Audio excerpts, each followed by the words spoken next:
Clinton and Trump were the two most disliked presidential candidates in modern history. And so I propose that anybody in this room would be a better president than Donald Trump. I don't know about you, but do you remember when you thought that George Bush was the bottom? You thought that's as low as it's going to get. A guy who's so stupid that he can't really speak. Turns out there's a whole thing underneath that goes all the way down to a guy who looks like a melted action figure of He-Man. Doesn't even really have policies. They're more the sort of things a drunk would say on a bus when he gets shaken awake by a pothole. Here to give us an American perspective from The Daily Show, please welcome comedian Michelle Wolf.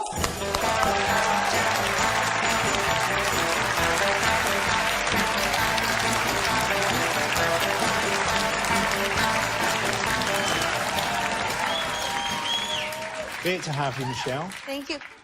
This seems like the fallout shelter we'd all go to after Trump was elected. Is it sort of amazing that he's managed to create a new low in America? You know? Yeah. So, like, somewhere we think of as being culturally pretty much the drip tray. And he cheapened Vegas. You know? He ran a casino that lost money in Atlantic City. A pretty good job of pretending that we had it together, you know? Like, we were like the woman that just got divorced, and we were like, everything's fine, I have my Chardonnay. And now we're like, it's not okay. I miss him. And I think Trump is an important, maybe signpost for a people whose voice really did need to be heard in America. And I hate everything else about him, but for that, meh. But it's sort of, if this is what's happening now, like anything can happen. There's that feeling, isn't it? Like the next election might be between, you know, a toaster and an ostrich or something. I'm going to put bets down now for Kim versus Kanye. I'd rather have Trump in than Kanye.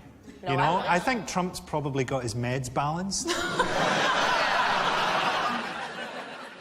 Well, I can actually show you the truth behind why Trump won. Have a look at this revealing clip streamed live on the Christian website America Stands, in which the hosts explain how they influenced the vote. 7:30 at night, we went on the air, but we have a prayer room here. Yeah. We had people all across the United States joining with our prayer room here in Dallas in prayer, and look what happened. This was the moment when the whole race broke, when prayer began, the church came out, and then we see a 30-point swing here, a 30-point swing here, and now we see the swing to 95% chance of winning Trump, 5% chance of winning Clinton. It's phenomenal. This is the proof positive of what the Lord did. The Lord did this.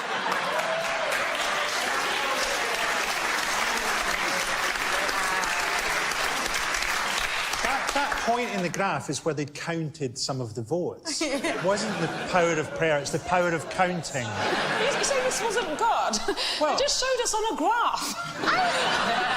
All I'm saying is, if prayer works, they should pray to be less fucking stupid. I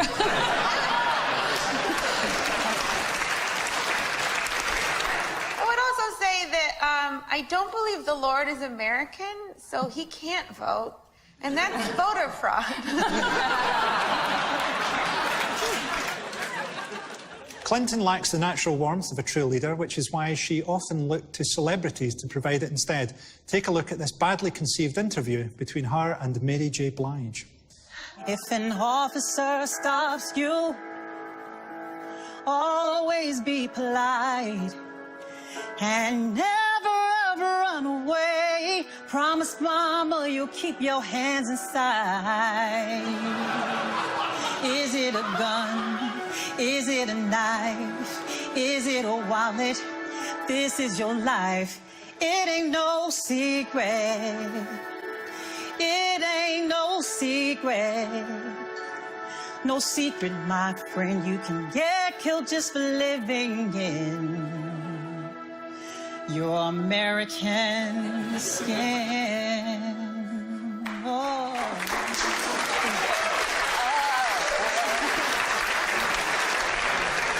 Yeah, that's just the general white person reaction to gospel happening 3 feet from your face.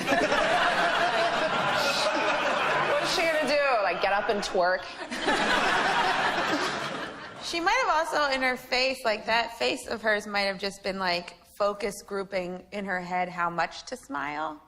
You know, she was probably like, is this smiling time or is this frowning time? Someone poll the audience. It was a terrible message in this song of if an officer stops you, just be polite. And you're like, well, they fucking strangled a bloke for selling fags. It's, you know. That is what mothers have to tell their young black sons, and it's a tragedy. They do tell them that to keep them alive. This is your life, just for living in your American skin. Mm-hmm. See? Strange reaction. It's weird. Not that...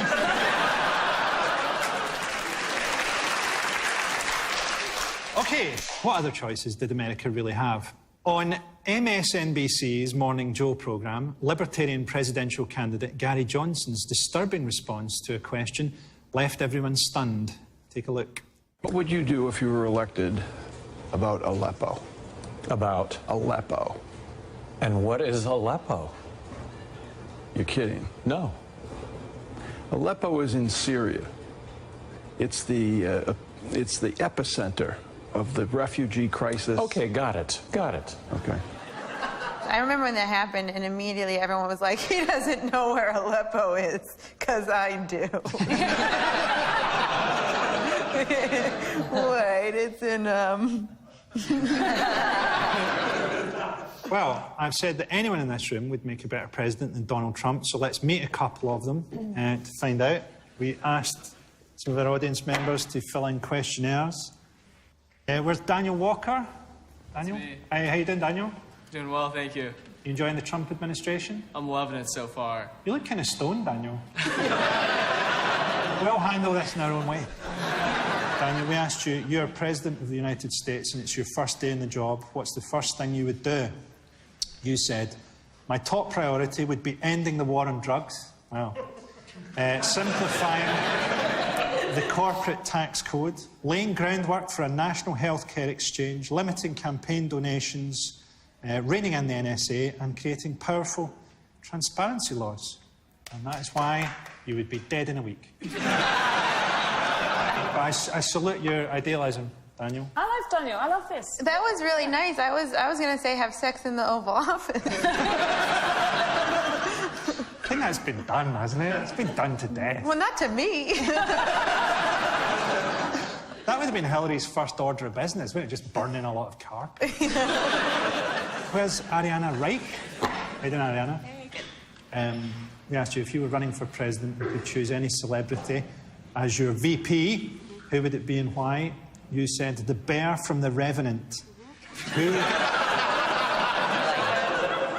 Who would mess with him and, by extension, me? I think the bear from The Revenant was kind of defending his own territory. He's not invading the Middle East to steal honey. Also, I think the bear from The Revenant is doing I'm a Celebrity this year. Here's your best bits. This is you eating Chris Akabusi.